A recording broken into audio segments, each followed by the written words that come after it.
Where's the camera? It's right behind you.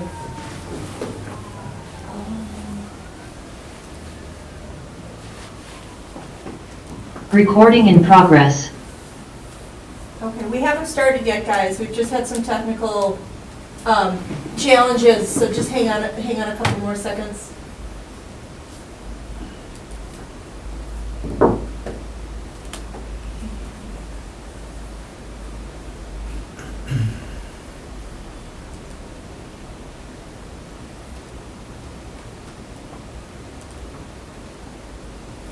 Does that mean this is still unofficial time?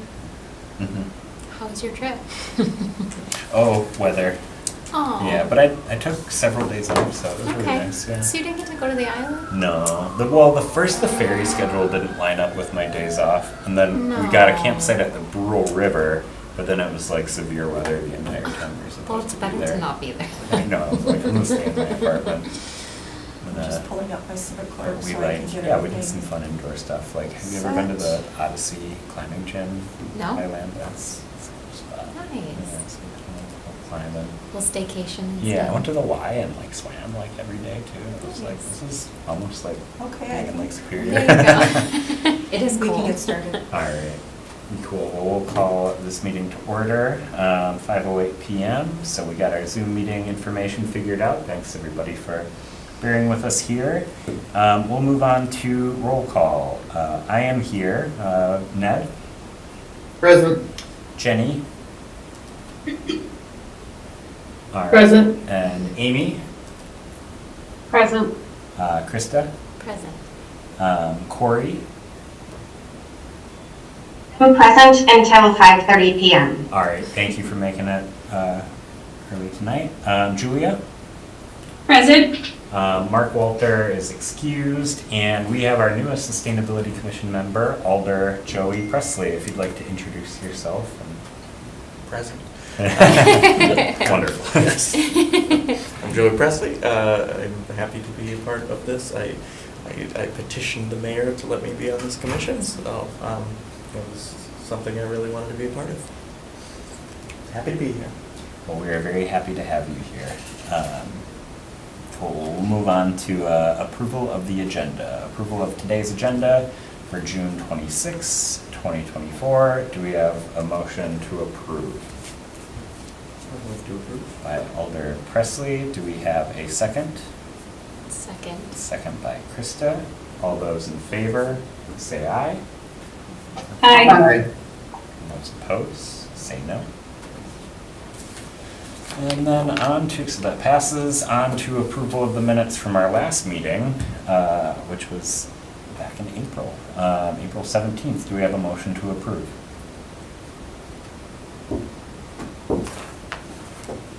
I'll move to approve. All right, double motions from Alder Presley. Do we have a second?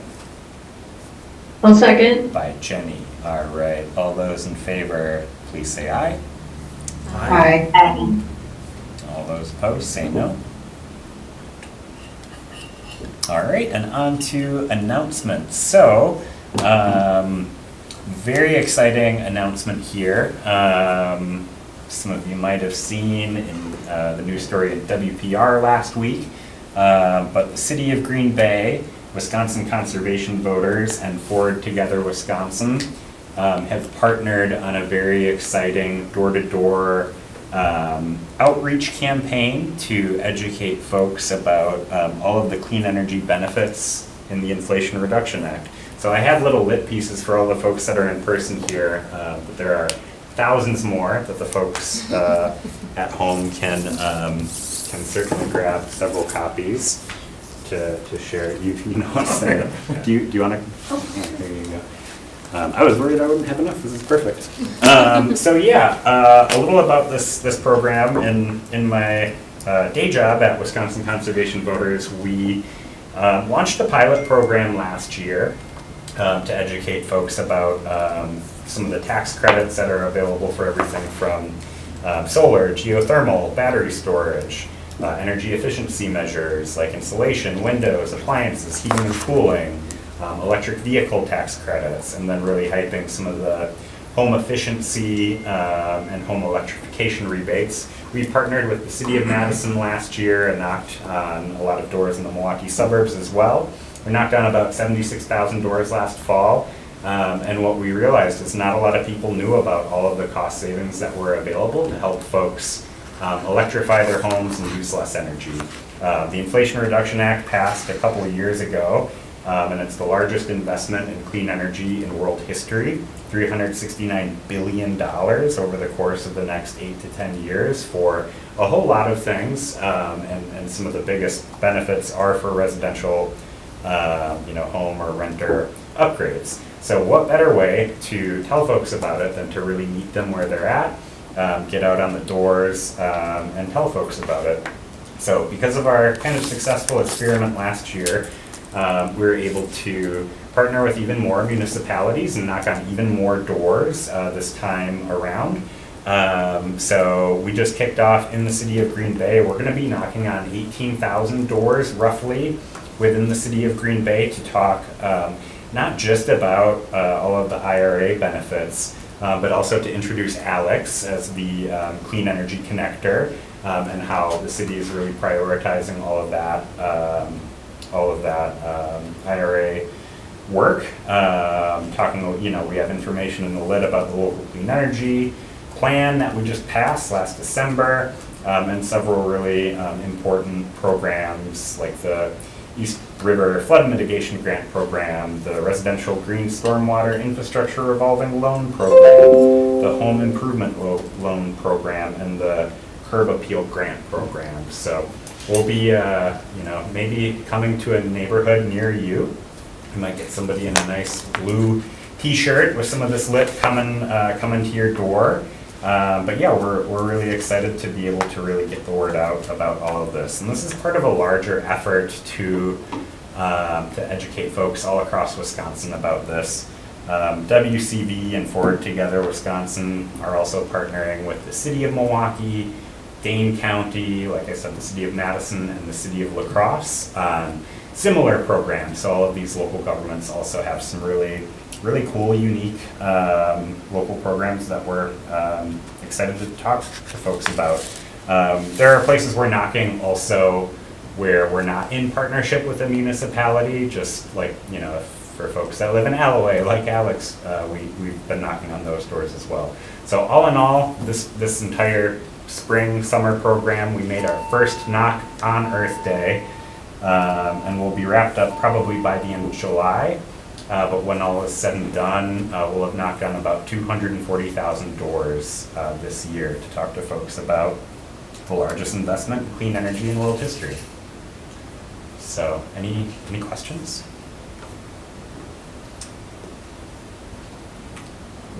What percentage of Wisconsin is that?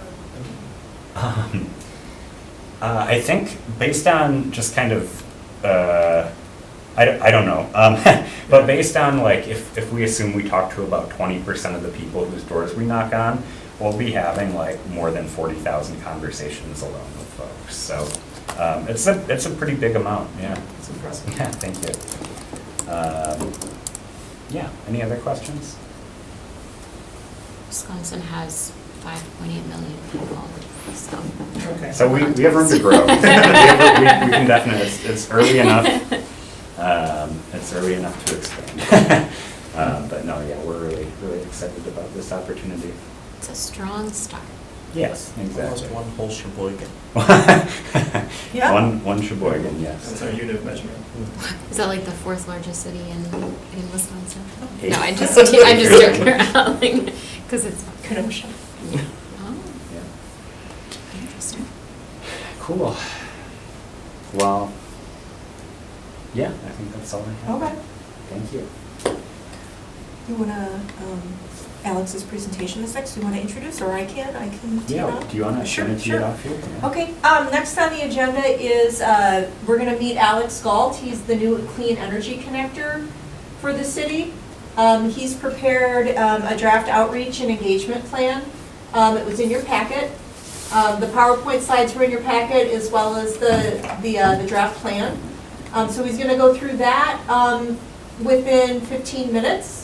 So please hold your questions and comments till the end so that we can just be respectful of time, and if you have input afterwards, that we're not able to cover during, this time period, Alex's contact information will be in, you have it in the packet, but also we have an email address set up for the Clean Energy Connector specifically, so you can email him directly or call him and offer input into the outreach plan.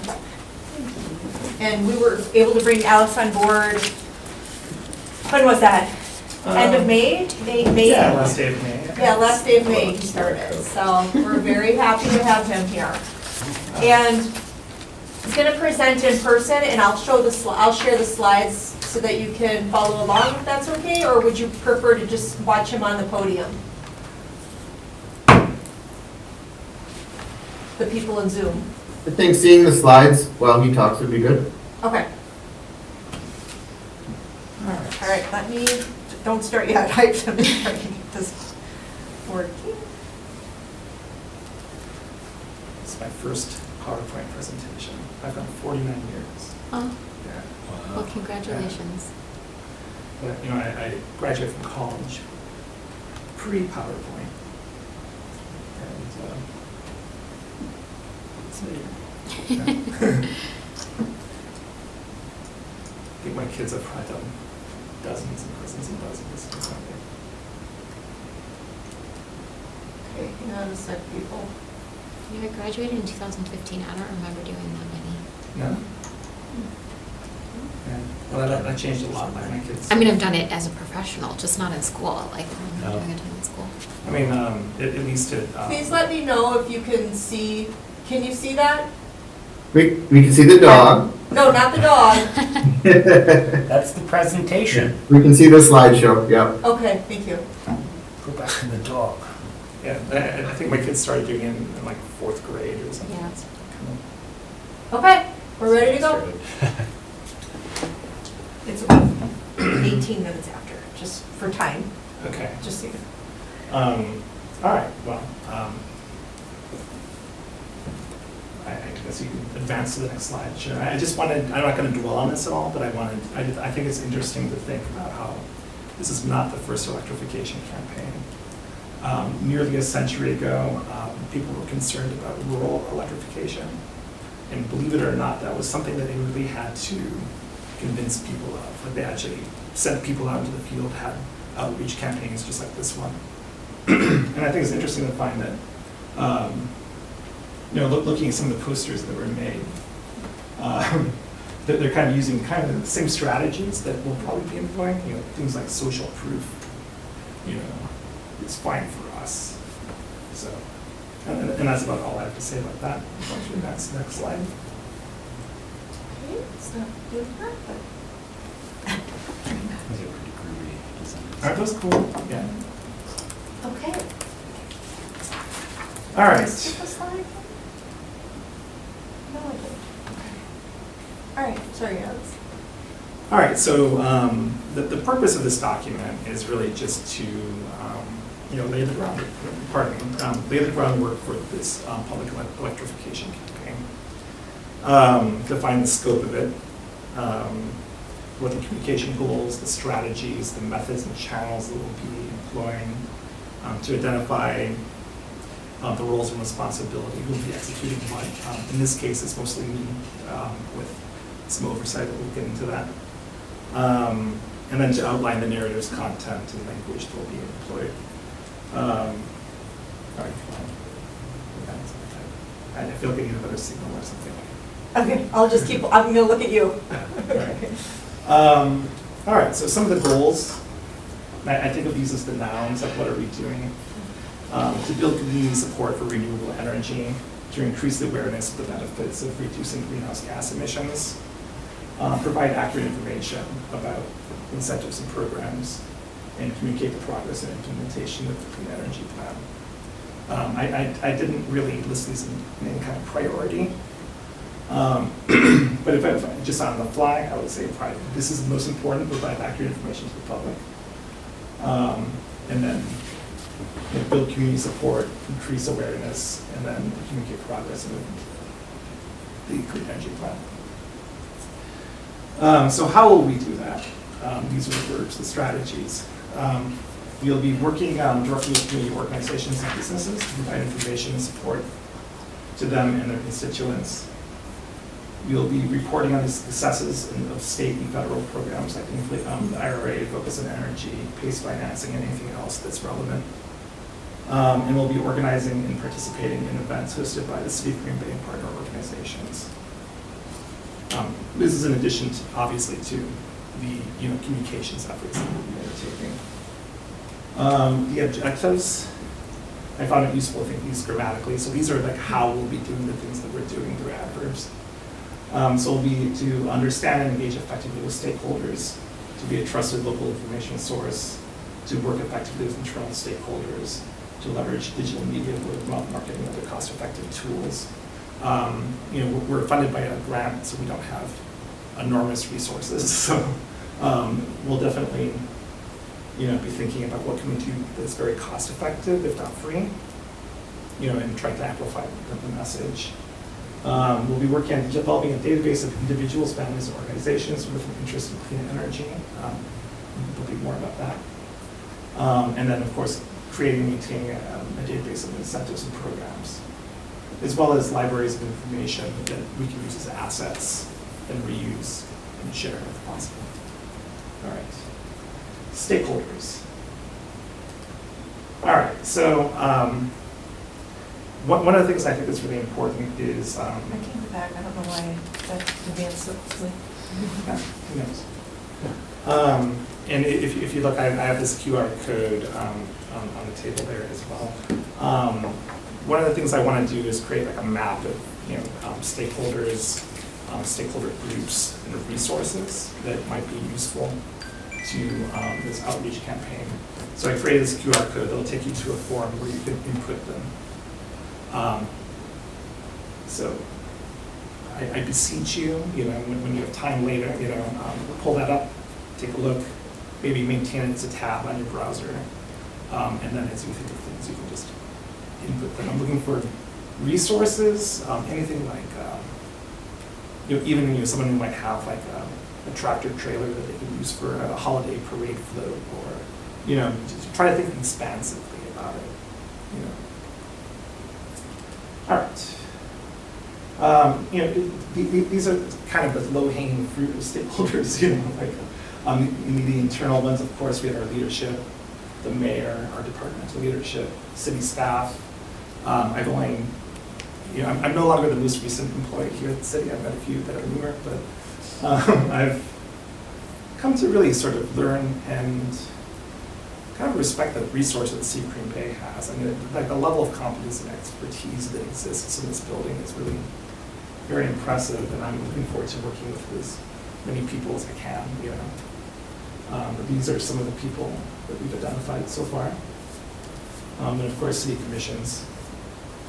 These are external stakeholders that jump out as being super important. So obviously the public, first and foremost, but also nonprofits that are kind of like allied with us, like Wisconsin Conservation Voters, and others, and of course other governments, the business community. This outreach campaign is, it's not really about big business. It's about residents. It's about nonprofits, and it's about smaller business. So we'll be looking to talk to some of those people as well. And then media, of course, because, obviously they're very important when it comes to getting messages out. Right, roles and responsibilities. This is me, so these are my roles. Most of these are pretty self-evident, I think. Developing a strategy, ensuring delivering consistent and accurate information, writing, reviewing, editing communications materials, responding to inquiries. I've already had several, so that's great. Looking forward to more. Unfortunately, none of them have really borne any fruit so far. For example, I had a couple related to curb appeal today, which I then forwarded to someone I met today named Rhonda, who's on the 6th floor, and that, so that's all good. Connecting. Yeah. Creating and maintaining informational resources, and there is a lot. And, so it's really important to kind of distill it, making sure that what we're presenting is really we don't need to get into the weeds on anything, but we do need to present enough that people can understand what they're looking at, how it relates to them and their lives. So that's kind of the criteria for that. Proactively and passively collecting information pertinent to campaign and reporting is required. And then Melissa has a role too. She invented this whole thing, so she's providing oversight and guidance, providing information about new and ongoing clean energy plan policies and initiatives, and overseeing the budget and the grant. Partner connectors, I hope to deputize, and create sort of a group of stakeholders who we can help, that can help amplify the message in different ways. All right, so what do we need to make this plan work? We need involved leadership. It's very important to me to maintain a dialogue with, everyone that I'm working with and for, and, the mayor and Melissa, and we check in, so it's good. Deliver and receiver alignment. What I mean by this is, it's important to make sure that we're communicating effectively to the particular people that we're addressing. Effective feedback mechanisms. We'll be soliciting feedback at every stage. And collating it, considering it, and iterating. Credibility, consistency, and frequency of messaging. A campaign that goes silent isn't a good campaign. So we'll definitely be trying to figure out a way of maintaining kind of a constant presence in what we're doing. And then branding. For branding, I think it's important this campaign is recognizably a campaign. In order for that to happen, it needs to have some branding elements of its own. It needs a name, a little logo. It needs to have, it needs to be cohesive enough that people can recognize that all the disparate parts of it belong to a whole. So that's what I would be working on for that. All right. Narratives. So, all right, so the way I'm thinking of this is we have the narratives and then we have the content. All right, and the narratives are pretty straightforward. I've identified three. The first one is the clean energy transition is happening right now. Your neighbors are doing it. The city of Green Bay is on board. And what's important about this is that people have been talking about renewable energy for decades now, and we really are kind of at this point where, with the IRA, that things are really legitimately happening, and that's happening right now. It's real. It's not something we're just talking about. It's something that we're doing. It's normal, and your neighbors are doing it. People. We're social animals, and we have a strong need for belonging, and so one of the best ways of persuading anybody of anything is to show them that people that they respect and know and trust are engaged with it. So we'll be looking for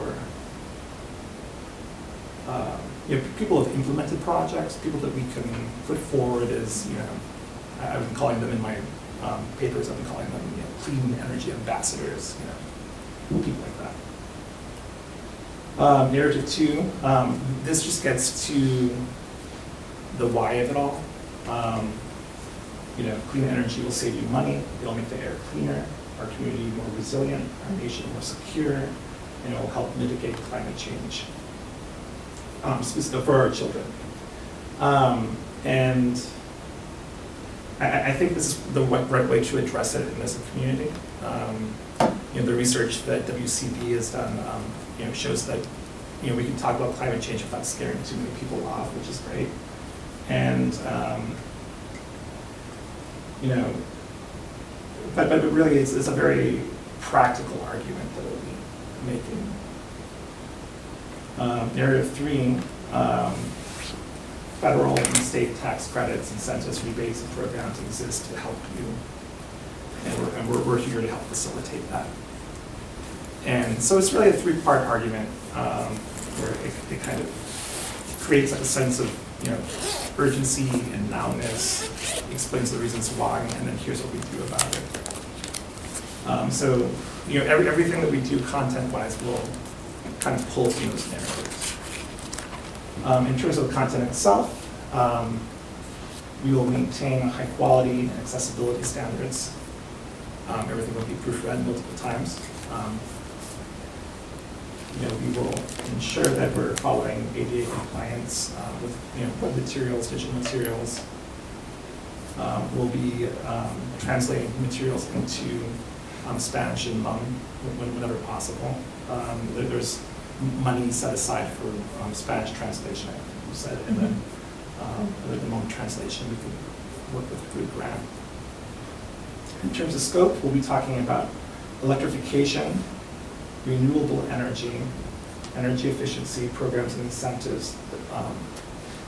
And all of that information will be pushable and pullable. And what I mean by that is, information is pullable. For example, if it exists on a website as a static thing, that's pullable information because you can go to a place and pull it down to where you are and read it. Pushable information is information that we're pushing out to you in an active way.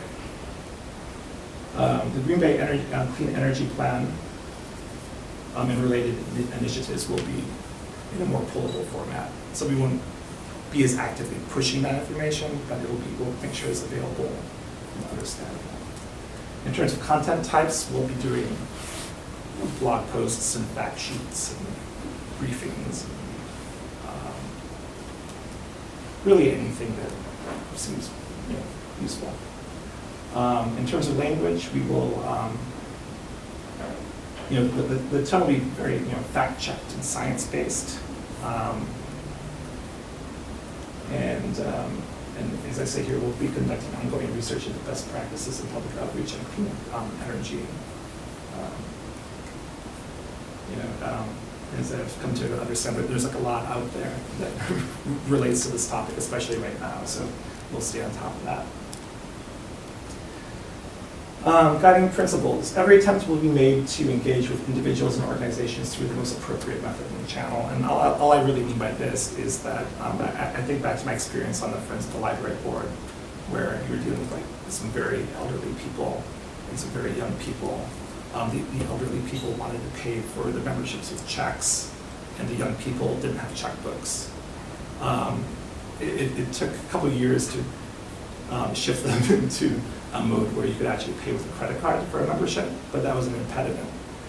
So it's really necessary to make sure that you're meeting people where they need to be met. And then the rest of this is about accessibility. Communications methods and relationships. How am I doing on time with this stuff? You have about 3 minutes, and you're on slide 16. Okay, all right. So basically, you have a lot of information, goes into the campaign messaging, that's going to be output, all right, in different formats. A lot of this will live online because we'll be creating a database for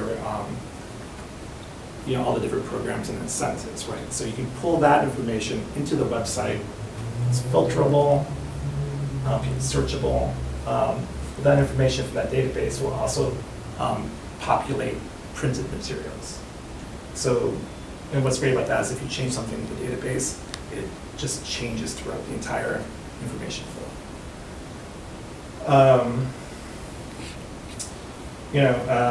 So this incorporates all the different methods.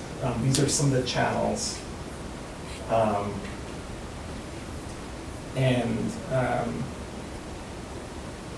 Okay. I don't know if you need to explain like Yeah. every function of the flow, but,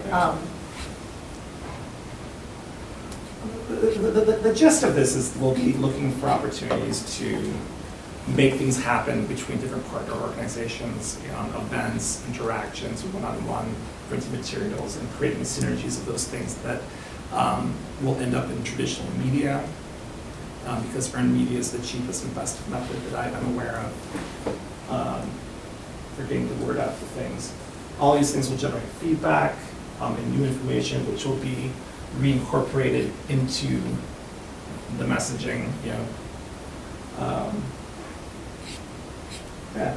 all right. That covers it. This kind of restates what I was talking about with the internet. Basically, information that I put out on the on the web as digital information will start on the blog and then be pushed out into social media, newsletters, and so forth. My concern with that is social media is very fractured, and it's not what it was 10, 15 years ago. Like there's a point where it was very effective. These days, it's really only effective if you spend money on those campaigns. And so this is a way of at least of having like persistent links on the web where the information lives. All right. This is kind of a schedule that I created, kind of give people a sense of what I have in mind through the end of the year. This yellow, this is about where, roughly, Focus on Energy will be rolling out the IRA application process. So that became kind of a focal point for me anyway, is like there's kind of a before and an after, it's kind of an organizing date to, think about website development and some of the other things. I don't know if I'm going to go through all of that. And then finally, evaluation and iteration. We'll be keeping track of the number of impressions and everything. We'll be keeping track of who's calling, who's contacting, what they're calling and contacting about. We will, we'll be, basically whatever data that we can pull from what we're doing, we will keep track of, and hopefully that'll help us understand which of our efforts are more effective, and then we can continuously, alter the campaign so that it keeps on getting better. And of course, I don't know if anyone actually went through all the plan, but there's more here if anyone's interested in reading that. I'm hoping for feedback. That's why I drag this podium over so we can take minutes. okay.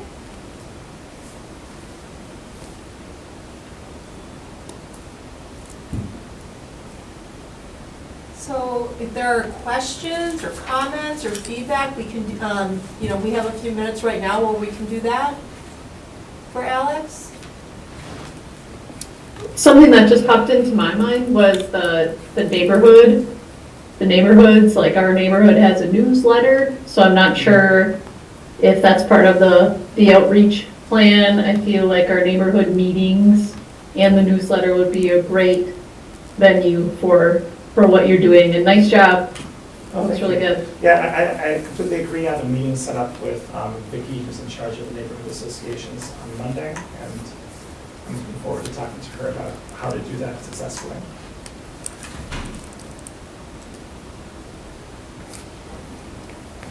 You talked about key partners. Have you already identified a lot of key partners?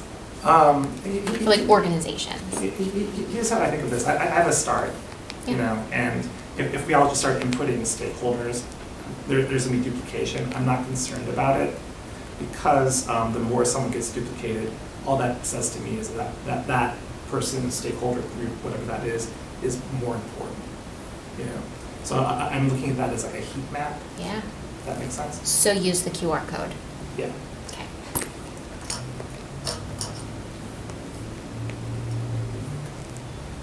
I have a question that you might be better able to answer, just with your knowledge of boundaries. Like I'm thinking about the Packers as a really powerful ally if you could get them.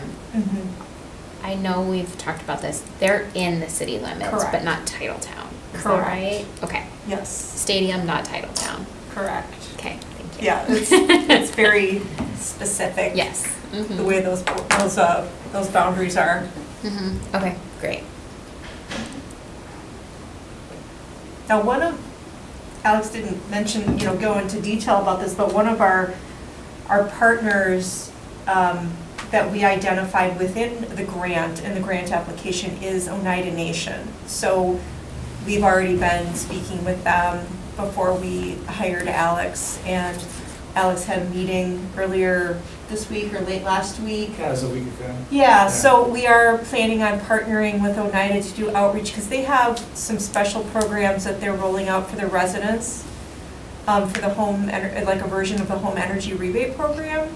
So one of our partnerships is going to be some of Alex's time as far as being an outreach person to help with some of their efforts as well. So.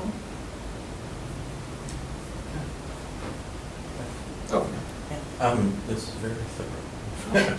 Yeah, I think, so my background is in journalism and science communication. Okay. And one of the things right now is the politicization of science. Yeah. And so like the approach of having facts that are backed up entirely with statistics and all of that and having sources citing is not necessarily the most, it is certainly valuable, but in terms of convincing people who are not already on board with it, might not be the most thing, but I really like the idea of engaging stakeholders and like very nonpartisan, because this effort can't really, like, the governments are not considered authority figures as much as they used to. The No. media is not as much as they used to, but Yeah. like something like the fire department or the Packers, I think, is great, because that is something that is viewed so nonpartisan and viewed as, if they're invested in it, like you said, social proof. And the fire department already, one of the, Fire Station 5 Yeah. has that's the solar array that went in a couple of years ago. So, it's a good- I love that idea, Mhm. and working with the fire department. Yeah. I've heard that in other campaigns too. I was recently at the National Adaptation Forum, which is a national climate adaptation conference that's held every 2 years, and using a member of the public, specifically fire departments, was brought up as, not just for climate change, but, different things that you can do to prepare around, obviously, emergency preparedness coincides really well with first responders. But in general, like having a trusted member of the community be a voice versus like an elected official Yeah. is viewed very differently. No, I'll definitely be looking for partner connectors, Yeah. Because I'm not necessarily the best person to go into every single community. So I'll be looking to expand my reach by, finding some allies. Yeah, that's a good point with science. It's tricky, still working on it. I found a good book that I'm reading. So. right, yeah, you gotta couch the information in something that people already connect with. So also the Yeah. fact that there's so many like price saving things, that's, if you can put energy efficiency in with, you're going to save money on replacing your windows or whatever that is. Well, I knocked on doors yesterday for the canvas, and really for the people with doors, it was just 100%, like furnaces and exterior doors. And one of the things that I hadn't made any changes to this document because it was part of the public record, but one of the things I will be adding to it is there's a lot of research that indicates that when people can visualize themselves on a pathway to something, that they're more likely to commit to it. So I'll be working on some scenarios to add to this.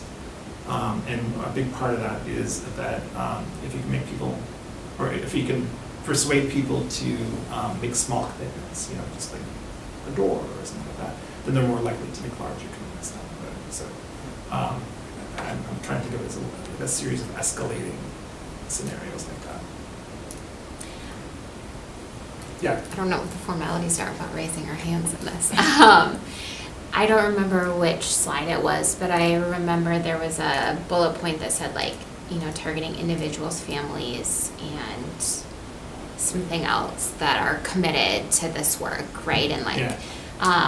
one thought that I had just as you said that was even putting together like a case study almost of like a real family. Honestly, like I think about like my family, right? Like graduated from UWGB, transplanted here, live in downtown Green Bay, 2 kids and a dog, right? Like, Yeah. and so talking about like, this is why we value energy efficiency. This is how we've used these benefits.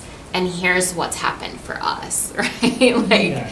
it could be, you could have it in 6 months, right? Like, and like publishing that as like a success story, I think could be powerful. Yeah, I hope to be doing a lot of that. Awesome. Yeah. Yeah, that's part of what the stakeholder mapping is about. Mm-hmm. I think the one thing I'd add with that, at the end of the canvas here in July, we're going to have hundreds of folks that we've talked to and hopefully at least dozens of folks who have already taken advantage of some of these benefits that Alex can follow up with, and you know, just have just a lot of people to be that example, and people can see themselves in a lot of these personal stories. So. No, it's amazing kind of the synergy between what happened with the grant that was put together and this canvas, because, I mean, it just couldn't have worked out better, you know. There'll be a lot of information to follow up on. And just knocking on doors yesterday, I already, you know, have a bunch of insights and things that I can a little feed this. Like one thing I realized, I was telling Seth earlier, is that people really don't know what heat pumps are. You know, so I think that needs to be part of the job too, is just to, you know, explain what that is.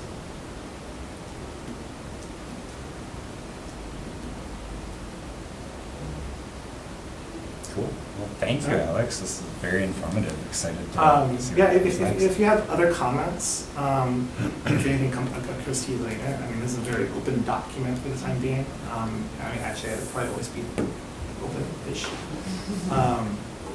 You know, please feel free to reach out to me, and I'd be really excited to get your feedback. Thank you, Alex. Thank you.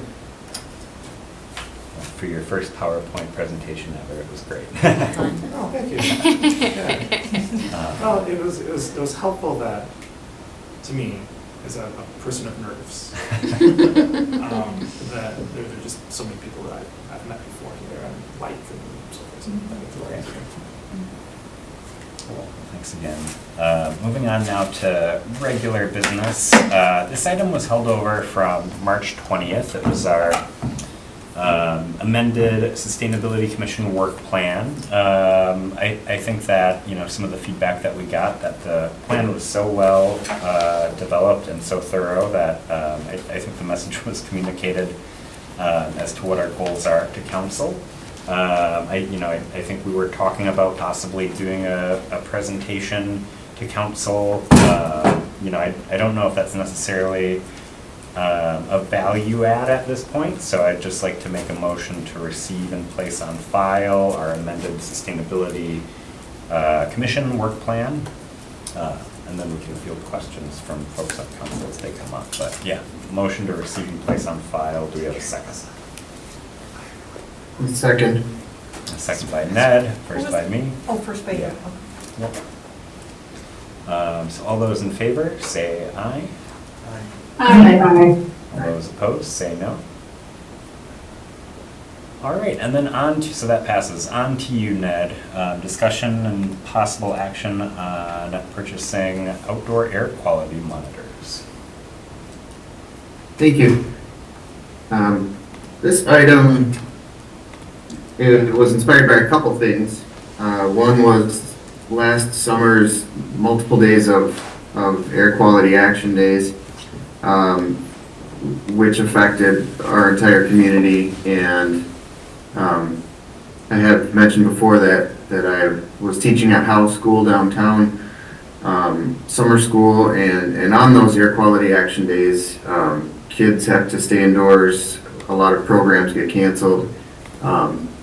It certainly causes a lot of health issues with asthma and other your pulmonary issues.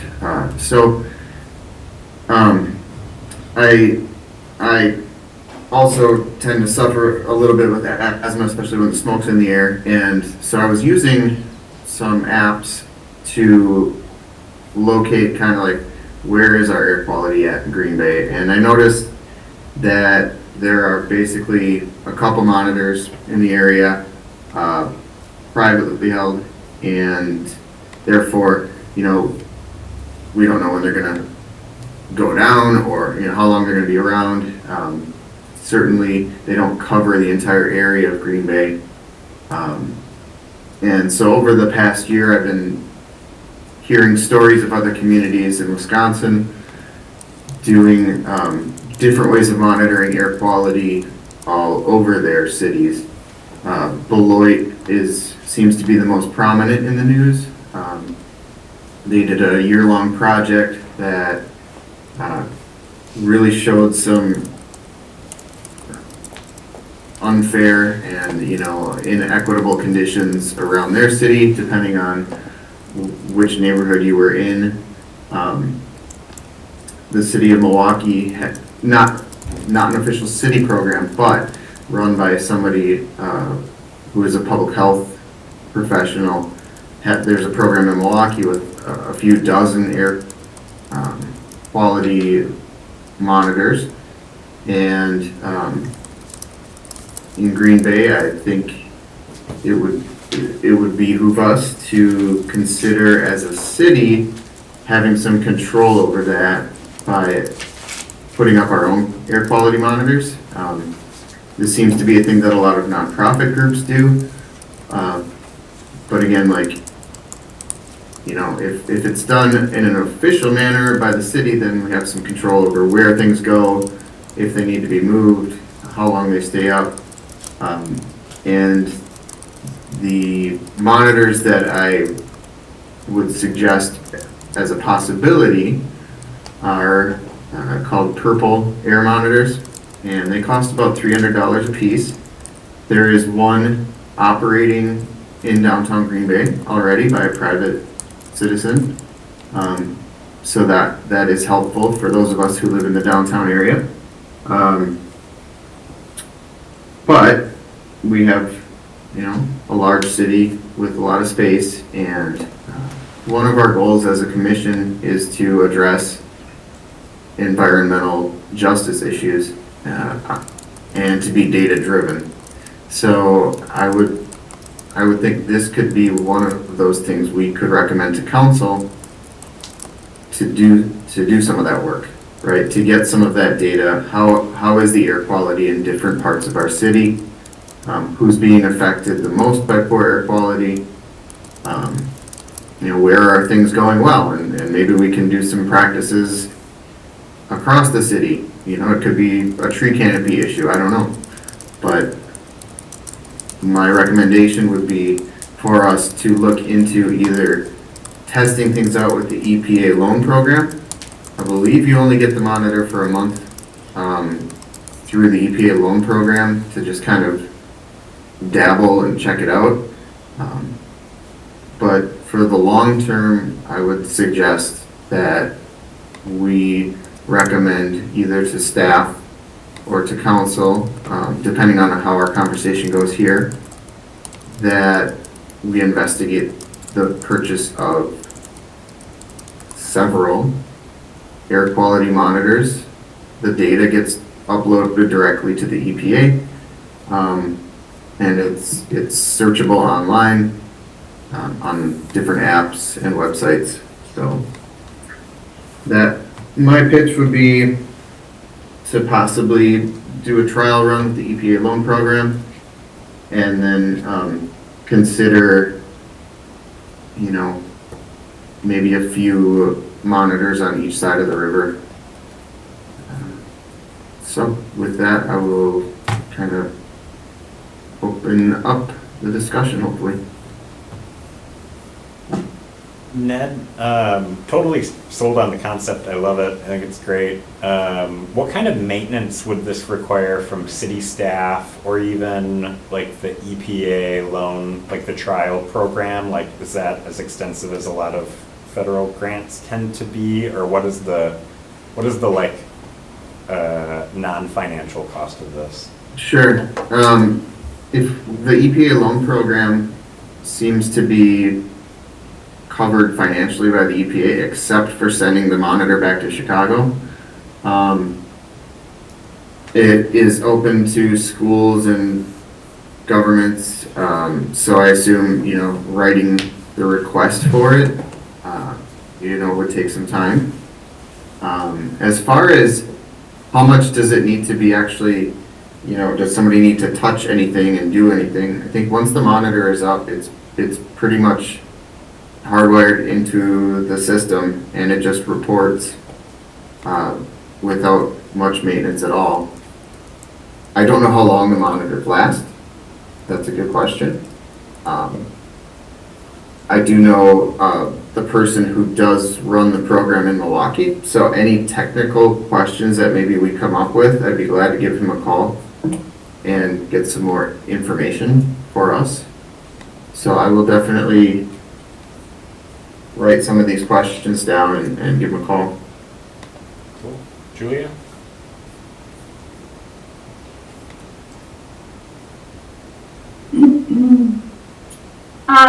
I just two things. I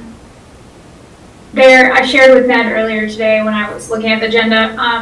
I found NASA has started collecting like hourly data on air quality through satellites and making it publicly available at a really fine resolution. So there's that could be a really helpful resource for us too. And during the daylight hours. And so I don't know how I can, maybe I'll just email that link to Melissa, but it's a really neat tool and resource for people across the US.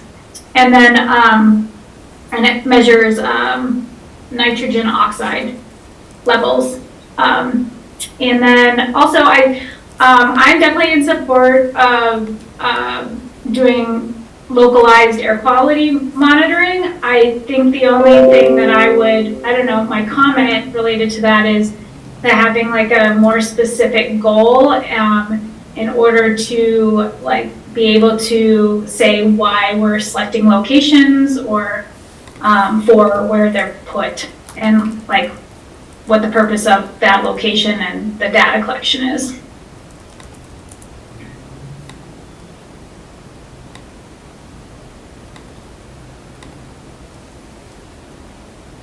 I think a loan program would be a good idea. I looked at the lifespan of them and thinking about air handling and how that usually works. There is a kind of a short time span, I know, at the building level when we do like CO2 monitoring and stuff like that. So this particular device, it says it lasts about 2 years. So I think like a loan program would make sense. Just have to keep that in mind. Yeah, and it looks like I said, that loan program might be only for 1 month, which is the only drawback that I noticed with it, because it is very cool that that's an option. Yeah, but what can you learn with 1 month? Yeah. 1 month and one monitor. It's kind of, unless, we can contact the people at the EPA and ask, are there any extensions? Can we get more than one monitor? Things like that. I'd be glad to ask those questions if that's something that we're interested in pursuing. Yeah, Julia? I guess I think I've heard about the purple something monitors before. And so if other organizations have been using them, like I'm not so sure I would even suggest the administrative effort to go get a loan of one for a month versus just moving forward with something that has been shown to be helpful and has worked in other situations.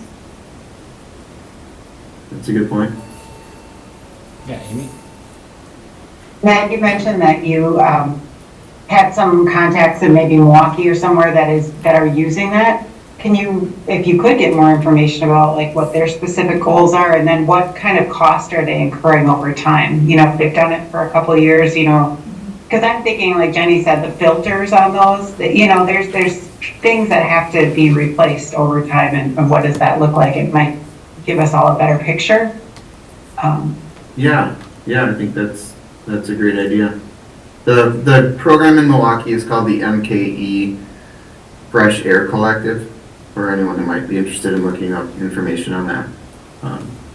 Yeah, I will. I'll take a look at, or I'll ask him what the costs are over time, and ask about that lifespan, maintenance, things like that.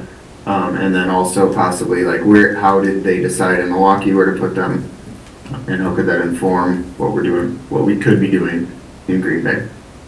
Ned, I have a question. With the Milwaukee program, is that the school district that's doing that, or what organization is driving that? So it's a nonprofit. Okay. It's called the MKE Fresh Air Collective, Okay. and the director's name is Langston Burden. Okay. Yeah, he worked in public health with Milwaukee County, I think, before this. Okay. I just had a couple of thoughts. So it does look like for the purple, it does need a power source. So it might not just be battery operated. So depending on where those monitors are installed, you know, we'd have to think about that. The other thing I'm thinking about, just from a geographic distribution, have you talked to anyone in the school district to see if this would be something the school district would potentially partner with? I'm just talking out loud, I'm not committing to anything, but Sure. because the school district has buildings over the entire city, Right. and school children are a primary, you know, they're a vulnerable population. Maybe there would be a partnership possibility between educational institutions and the city to do something like this versus the city, because our city buildings are not, I mean, we have a lot of buildings obviously, but if I were to guess, I think the school district is probably more evenly distributed. Sure, there are over 40 schools, so that would, we'd have a lot of spread across the city, so yeah, we'd have a lot of potential there. I guess I was thinking, we have so many city parks, those could possibly be sites as well, but Sure. Certainly I think the school partnership idea sounds good. Is this a suggestion that it is a city-school partnership, or that I pitch it to the school district as a school thing? I would suggest that we just need to do some more research on it at this point, but I really do think that it could be a good collaboration between the schools and the city. Okay, I think that'd be great, especially since we do share some school and parkland, at least neighboring. So. I have a question. Would this align with any of our existing initiatives for this committee or commission? Yeah. And/or other existing city initiatives or school initiatives? I'm just thinking if we can even map those out, benefit this and this and this. Well, I think it aligns at least with the work group with the Healthy Habitat for All. So as far as, that order of vetting things that the commission decides to take on, Yeah. it definitely would fit into that category. Now, the funding is obviously, that hasn't been thought out yet because we don't have a budget but whatever goes through sustainability, and then whatever the future outcomes are for something like this, it would then go to a standing committee. That's sort of the order of, it would be a recommendation sustainability makes to an appropriate standing committee and then before it would go to council. So this would be captured into that concept of like healthy habitat for school children and, you know, underserved communities and things. That People, might be yeah. a way to frame it Right. in how we talk about it, Mhm. maybe. Okay. Yeah, I would totally agree with that. And I do think we do have general goals and principles on our work plan that this really aligns with. Public outreach and awareness, racial justice equity, data research driven. I think that it could check a lot of those boxes. Ned, one other group that might be interested and excited about this would be Clean Water Action Council. They've done a lot of citizen water quality monitoring, but at least a couple years ago, they were doing air quality monitoring in Green okay. Bay as well. And they, I mean, at least from like taking the data and sharing it with a lot of people, I think they would be excited about that. Would be worth reaching out to. Cool, I will do that. Good suggestion.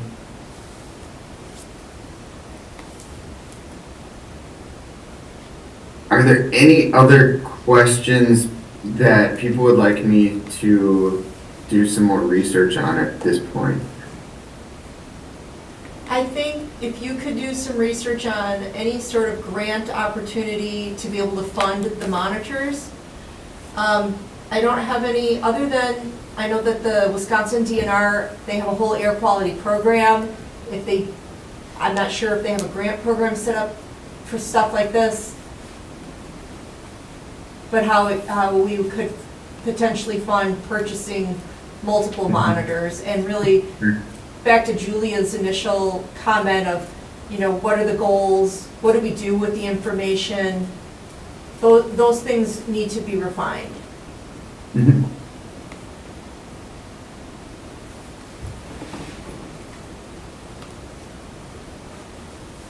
All right. Would we like to hold this over, this item, until I come back with some more information? Yeah, hold, would that be hold or receive and place on file? I think we could do receive and place on file, and then it would just be brought back up again when there's more information to share out. Sure. Cool. Is there a motion to receive and place on file? So moved. All right. Alder Presley with the motion. Is there a second?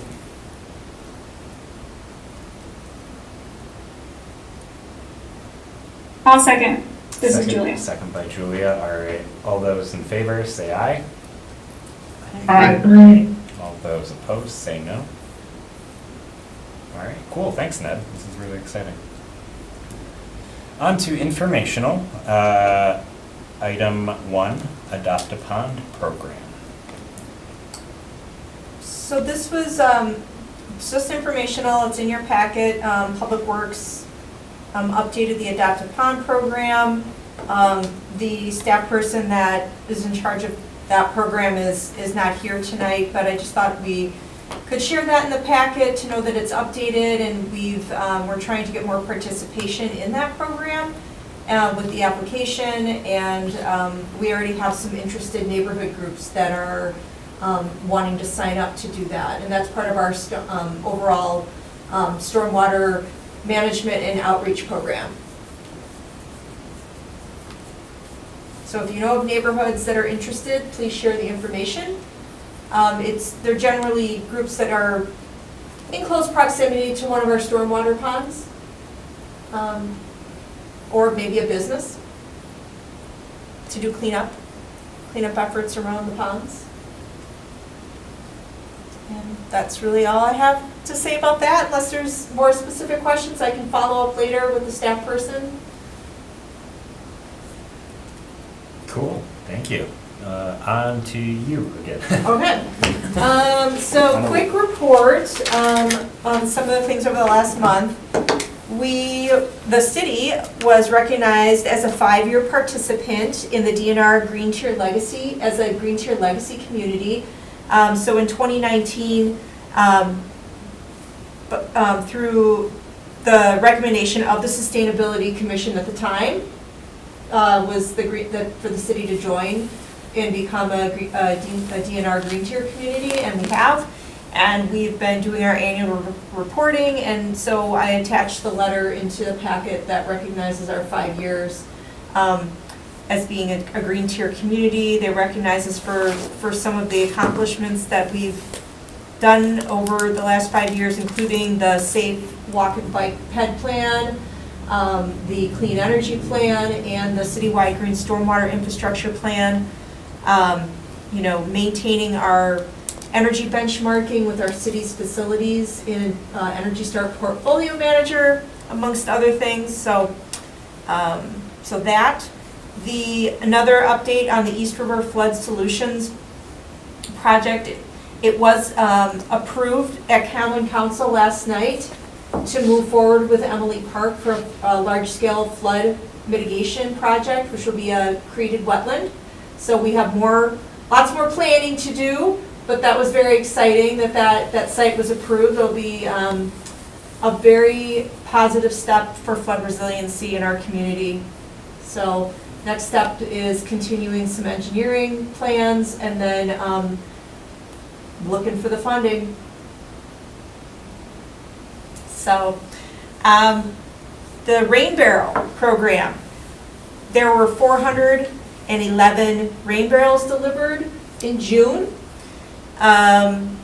We did keep a few back just for spare parts, and so that we can, when we do community outreach and stormwater management outreach, that we have a few on hand to use.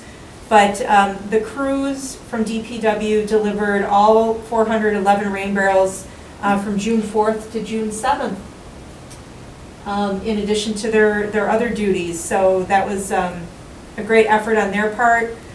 They really like delivering the barrels. It's a very positive experience usually with, the people that were able to,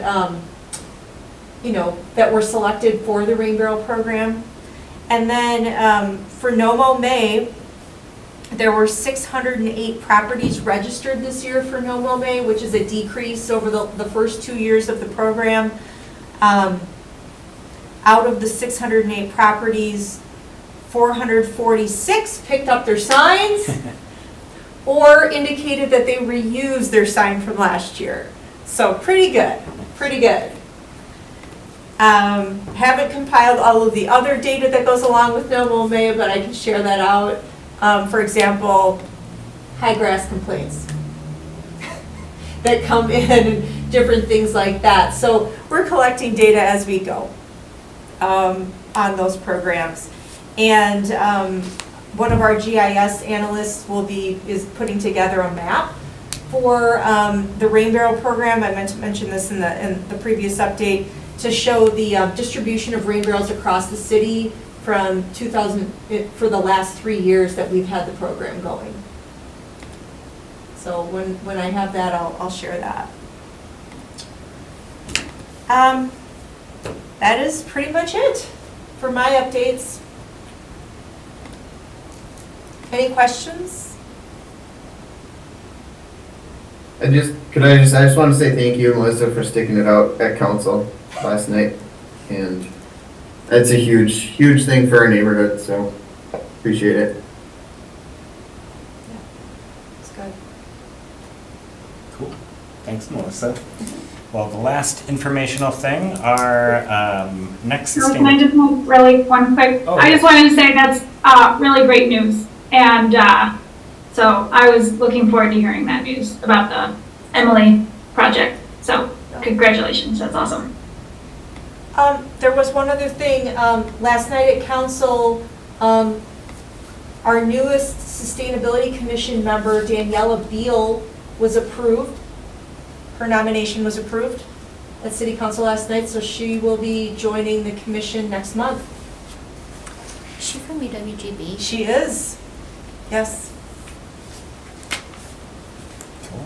Well, yeah, next month, July 17th will be our next meeting, and I'm very bittersweet to report that it'll be my last meeting on the Sustainability Commission. I'll be moving away from Green Bay and no longer eligible to stay on the commission in August. So, yeah, looking forward to the last one and hope to see you all there.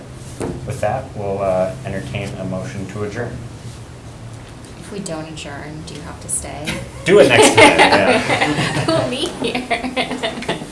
But yes, technically, technically, All that right. will stay. Since I was sassy, I'll move to adjourn. All right, is there a second? Seconded. All right, we got a first and a second. All those in favor, say aye. Aye. Great. All those opposed, say no. All right, adjourned. Everybody, take care. Have a good night. Good night, you guys. Good night, take care. Bye. Recording stopped.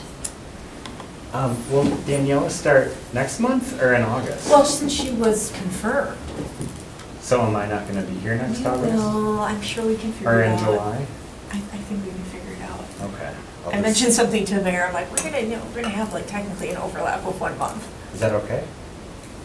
I'll get confirmation from the All law right. department. Otherwise- Okay, otherwise you may have to like just. Otherwise, I'm done. Well, no, you just gotta sign on the meeting at least to say hi. Yeah, right? I'll come. Yeah, but as far as like being a voting, I don't know. Yeah. Because we're at full the commission is at full capacity. Oh, okay. You know, we're not down anybody, so it Yeah. wouldn't be like, oh, we're bringing somebody on and have the members seated, so. Oh, so I she'll don't know. get seated right away? Yeah, well, if she's been nominated, Well, I won't let the door hit me on the way Oh. out. I'm just See you kidding. next time. We- Thanks for We coming. had to do it then, because we don't have another meeting Oh, before. really? that's right. Yeah. Oh, that makes sense. That's- Yeah, no, thank that, you for that totally reminding- makes yeah. sense. Well, I will show up, but only, I think we should all go out for drinks afterwards. Right? So when you actually move? Uh, I know you said. the 16th.